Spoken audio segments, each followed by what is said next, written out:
여러분 안녕하십니까? 김건희 여사 특검법이 오늘 국회를 통과했습니다. 도이치모터스 주가 조작 사건 2심 판결이 나온 뒤 입장을 선회한 개혁신당 의원들을 포함해 표결에 참석한 야권 의원 전원이 찬성표를 던졌습니다. 국민의힘은 일방적인 의사 진행에 대한 가장 강력한 항의라며 본회의에 불참했지만 김 여사 감싸기가 부담스러워서 필리버스터를 포기하고 불참한 거란 해석도 나옵니다. 첫 소식 김정우 기자가 보도합니다. 추석 연휴가 끝나자마자 여야는 국회 본회의장 입구를 사이에 두고 다시 갈라섰습니다. 국민의힘은 야당이 일방적인 의사 진행을 강행한다며 회의장 밖 시위에 나섰습니다. 정치 파탄, 민생 파탄, 입법 폭주 중단하라!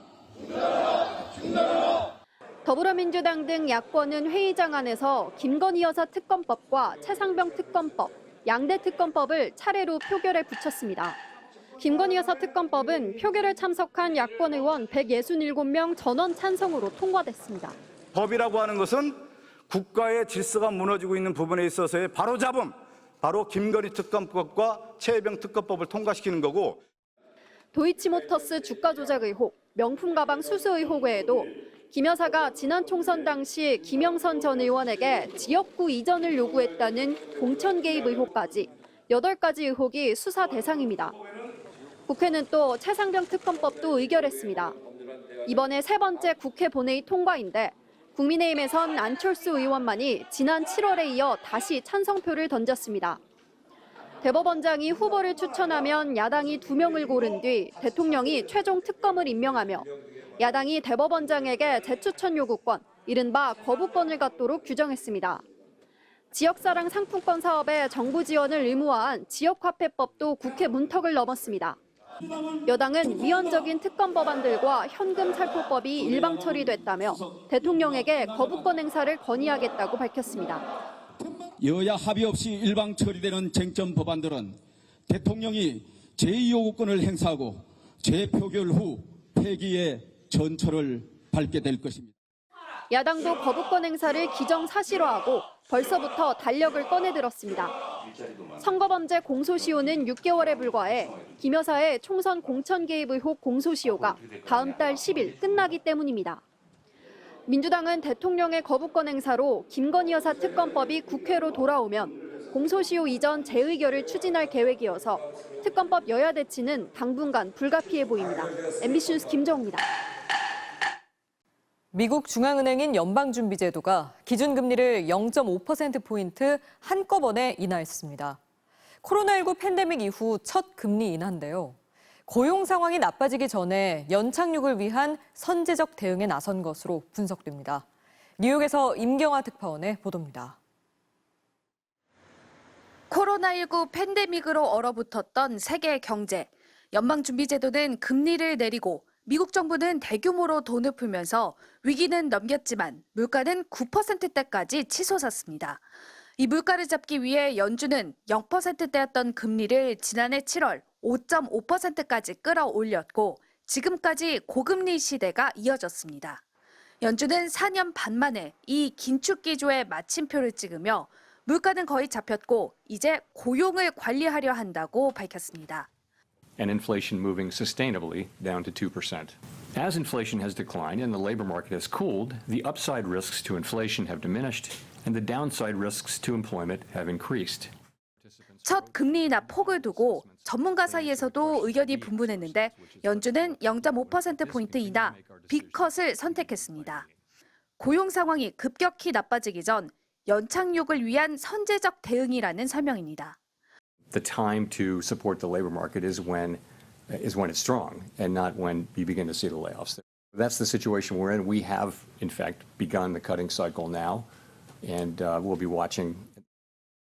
올해 남은 두 차례 회의에서 각각 0.25%포인트씩 더 인하하고 내년 중 1%포인트를 인하할 것으로 예상했습니다.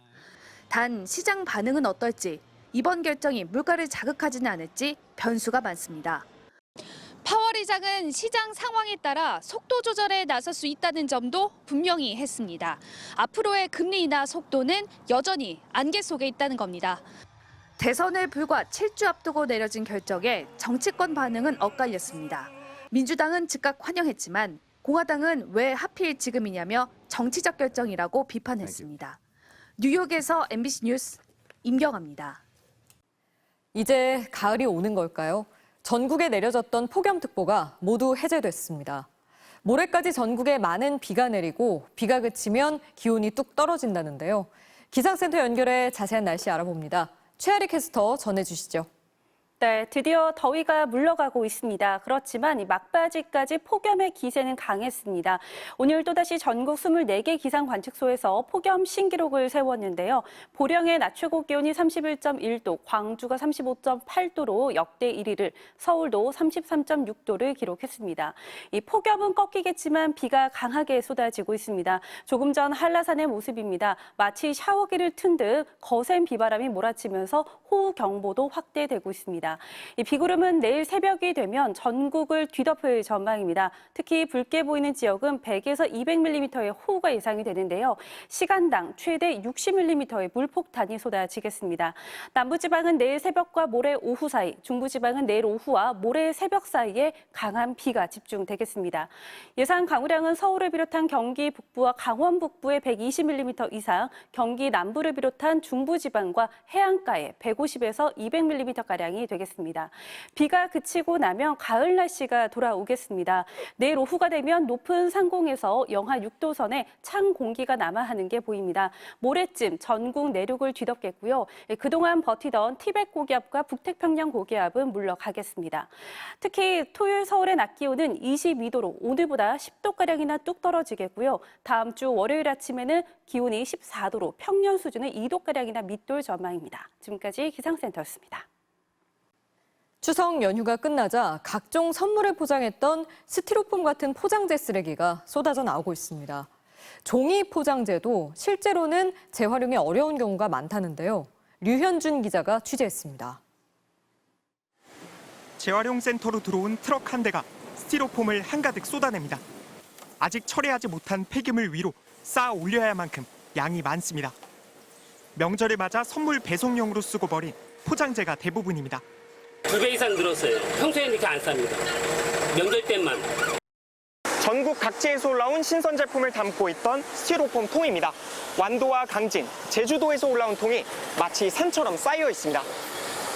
경기도 한계시에서 이곳으로 들어오는 스티로폼 양은 하루 평균 5톤 수준이지만 명절이 가까워질수록 점차 양이 늘어 명절에는 2배가량 불어납니다. 평상시보다 1.5배에서 2배 정도 많이 쌓여 있습니다. 명절 연휴 3일 기간 중 이틀을 특별 근무를. 명절이 지난 뒤 첫 평일, 취재진이 서울의 한 아파트 단지 분리수거장을 둘러봤습니다. 각종 쓰레기로 부풀어 오른 마대 옆으로 한가위 선물 포장재 더미가 보입니다. 마대에다 담아놓으면은 무거워갖고 마대가 다 찢어져 버려요. 많은 편이지. 소포도 오면은 아주 요만 손바닥만 한데 포장은 이만한 게 와. 치우는 사람도 힘들고 우리도 마찬가지. 추석에 배출되는 생활 폐기물 양은 4년 새 1.6배 늘어 지난해엔 20만 톤에 육박했습니다. 이렇게 버려지는 쓰레기는 늘어가고 있지만 포장재 중 절반은 재활용이 어렵습니다. 추석 선물에 사용된 상자들이 한가득 쌓여 있습니다. 다 같은 종이처럼 보이지만요. 이처럼 부분적으로 비닐이 사용되거나 플라스틱으로 코팅된 소재들이 많아 사실상 재활용이 어렵습니다. 특히 플라스틱 페트병과 종이팩은 10개 포장재 중 8개가 재활용 낙제점을 받았습니다. 명절마다 쓰레기와의 전쟁이 반복되고 있지만 환경부는 업계의 어려움을 감안한다면 택배 과대포장 규제 단속을 2년간 유예하는 등 환경정책은 오히려 역주행하고 있다는 지적이 나옵니다. MBC 뉴스 류현준입니다. 21세기 가장 성공한 록밴드라 평가받는 콜드플레이가 8년 만에 우리나라를 찾습니다. 나흘 동안 관객 20만 명을 만날 예정인데 해외 음악가 내한 공연으론 역대 최대 규모입니다. 문다영 기자입니다. 1억 장 이상의 앨범 판매, 7개의 그래미상과 9개의 브릿 어워드. 28년 전 대학 친구 4명이 만든 영국 밴드 콜드플레이는 대중음악계의 역사를 새로 썼습니다. 서정적이면서도 역동적인 사운드, 다양한 악기 구성으로 록의 지평을 넓혔고 귀에 꽂히는 멜로디의 화려한 무대 연출로 대중성까지 잡았습니다. 21세기 최고의 록밴드다. 이렇게 표현해도 과언이 아니죠. 그 라이브 퍼포먼스를 보는 게 모든 락 팬들의 하나의 꿈이자 희망이죠. 우주 최강 밴드로 불리지만 지구 평화에도 목소리를 냅니다. 전쟁 종식을 기원하며 우크라이나 어린이들을 공연장에 초대하는가 하면 월드 투어에 나서기 전 지속 가능한 항공유 사용, 공연장 내 태양열 설비 설치 같은 저탄소 대책을 마련하기도 했습니다. 한국과는 특별한 기억도 있습니다. 2017년 4월 세월호 참사 3주기에 열린 첫 내한 공연에선 히트곡 옐로우를 부르다 노래를 잠시 멈추고 화면 가득 노란 리본을 띄우며 희생자들을 추모했습니다. We want to stop our show right now because of this song and because of the anniversary today of the Sale Ferry. So we just want to take a moment with all of you to just send some love and remembrance, and we're just going to take like 10 seconds quiet. 그리고 다시 성사된 한국 콘서트. 내년 4월 나흘간 고양 종합운동장에서 펼쳐지는 공연도 시작일이 4월 16일, 세월호 11주기입니다. 회당 5만 명씩 관객 20만 명을 열광시킬 예정인데 내한 공연으론 역대 최대입니다. 비공개 특별 게스트가 있다는 소식에 콜드플레이와 마이 유니버스를 발표했던 방탄소년단이 무대에 오를지 여부에도 관심이 모아지고 있습니다. MBC 뉴스 문다영입니다.